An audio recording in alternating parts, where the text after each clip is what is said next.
किसी गांव में रामदीन नाम का एक किसान था। उसके पास बहुत समय से बहुत ही अच्छी एक गाय थी जिसका नाम यामिनी थी। यामिनी ने काफी सालों से रामदीन को भर भर के दूध दिया। जब वह काफी गरीब हुआ करता था, यामिनी तब से उसके पास थी। यामिनी की वजह से उसकी गरीबी दूर हुई थी।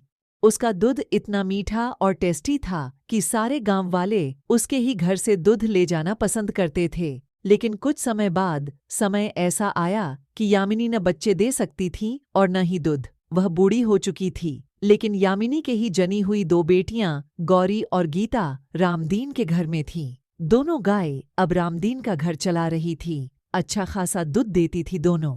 इस बात से यामिनी को गर्व भी होता था कि उसकी बेटियां उसकी जगह दूध दे रही हैं। गौरी, आज तो तुमने बहुत दूध दिया बहन। मुझे लगता है कि आज तुमने ज्यादा ही चारा खा लिया था। हाँ दीदी, आज मैंने कुछ ज्यादा ही चारा खा लिया था। भूख ही कुछ तेज थी आज कि खाते खाते पता ही नहीं चला। मेरी बच्चियों, मुझे इस बात पर गर्व है। मैं अब बूढ़ी हो चुकी हूँ। मैं मालिक को दूध नहीं दे सकती, पर तुम दोनों मेरा अंश, मेरा नाम रोशन कर रही हो। मालिक को इतना दूध दे के उनका घर चला रही हो। मैं तो किसी काम की नहीं रही अब। ऐसा न कहो माँ, जितना तुमने मालिक के लिए किया है उतना तो हम दोनों मिलकर भी नहीं कर सकते। और जो मालिक मेरे लिए कर रहे हैं, हालांकि मालिक को मुझसे कोई फायदा नहीं हो रहा। मुफ्त का पाल रहे हैं मुझे। उनके जगह कोई और होता तो कब के कसाई के हाथों बेच चुका होता। पर मालिक मुझे कितना प्यार करते हैं। अब भी मेरी कितनी देखभाल करते हैं। रामदीन जितना प्यार गौरी और गीता को करता था, उतना ही प्यार यामिनी को भी करता था। उसको अपने पुराने दिन याद थे, जब उसकी बहुत खस्ता हालत थी। उसको यामिनी के किए का बहुत एहसास था। यामिनी ने इसके बाद गौरी और गीता को जन्म दिया। यामिनी की दोनों बेटियां अब अपनी माँ की फर्ज निभाती हैं और मालिक को वह भी यामिनी की तरह खूब सारा दूध देती है। मधु, मैं दूध लेकर शहर जा रहा हूं। शायद आज आने में देर हो जाएगी। तुम ऐसा करना, चारा काट कर रख देना, फिर मैं आकर खुद ही चारा दे आऊंगा। ठीक है। रामदीन दूध निकाल के टेम्पो में डालकर शहर चला जाता है और मधु चारा काटने चली जाती है। थक गई, चारा तो मैंने काट दिया। अब ऐसा करती हूँ, चारा मैं खुद ही घर ले जाती हूँ। पता नहीं वह शाम को कब थक कर आएंगे। मधु खुद ही चारा घर ले जाती है। रास्ते में चारा भारी होने की वजह से गिर जाता है। ओहो, घास तो सारा बिखर गया। अब फिर से इसे समेटना पड़ेगा। नमस्ते मधु बहन। नमस्ते भाई साहब। भाई साहब, और आप एक बूढ़ी गाय के लिए कितनी कष्ट करते हैं। मेरा कहना माने तो उस बूढ़ी गाय को बेच दो, मैं अच्छी दाम दूंगा। कहने को तो आप ठीक ही कह रहे हैं भाई साहब, लेकिन वह नहीं मानेंगे। मैं भी आपके और भाई साहब के बारे में सोचकर ही बोल रहा हूं बहन। नहीं तो पालते ही रहोगे मुफ्त में सारी उम्र भर। ठीक है भाई साहब, मैं उनसे बात करके बताती हूँ। मधु चारा बांधकर घर चली जाती है, लेकिन उसे उस व्यापारी की बात कहीं न कहीं सही लगती है। शाम को जब रामदीन घर आता है तो मधु यामिनी को बेचने की बात करती है। मधु, तुम पागल हो गई हो क्या? तुमने यह बात सोची भी कैसे? किसने तुम्हारी दिमाग में यह बात गुस्सा दी और तुम उसी के कहने पर चल रही हो? उसका क्या है, यहां से सस्ते भाव में ले जाएगा, आगे डबल में बेचेगा। ये व्यापारी ऐसे ही होते हैं। तो कौन तुम्हें इसका लाख रुपए देगा? मुफ्त में खिलाने से तो अच्छा है 60,000 तो आ जाएंगे ना। कैसी बात कर रही हो तुम?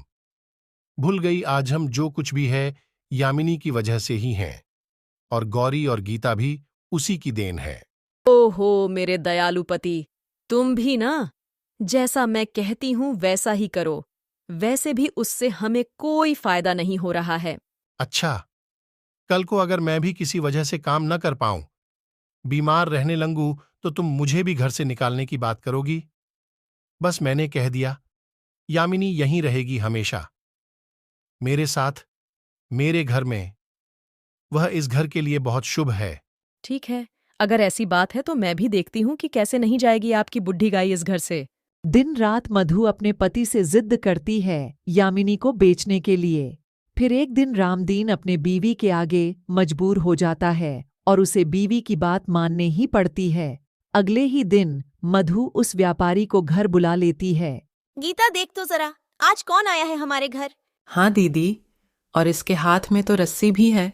कहीं मालिक ने हम में से किसी को बेचने के लिए व्यापारी तो नहीं बुलाया है? नहीं, मेरी बच्चियों, खामखां शक न करो। मालिक और मालकिन बहुत अच्छे हैं।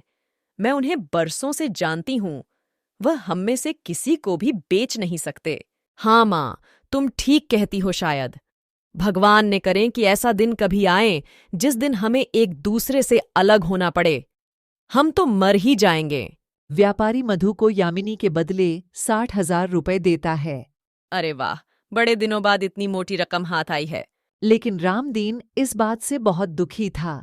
उसे इस बात से दुख लग रहा था कि यह कैसी औरत है जो चंद पैसों के लिए घर की लक्ष्मी को ही बेच रही है। थोड़ी देर बाद रामदीन यामिनी के पास आता है। मुझे माफ कर दो यामिनी। पत्नी की जिद के आगे मुझे तुम्हें बेचना पड़ रहा है। उसे लगता है कि तुम अब बूढ़ी हो गई हो, हमारी किसी काम की नहीं हो अब। हो सके तो मुझे माफ कर देना।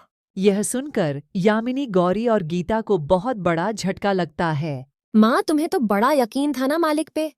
सारा यकीन तोड़ दिया एक ही झटके में।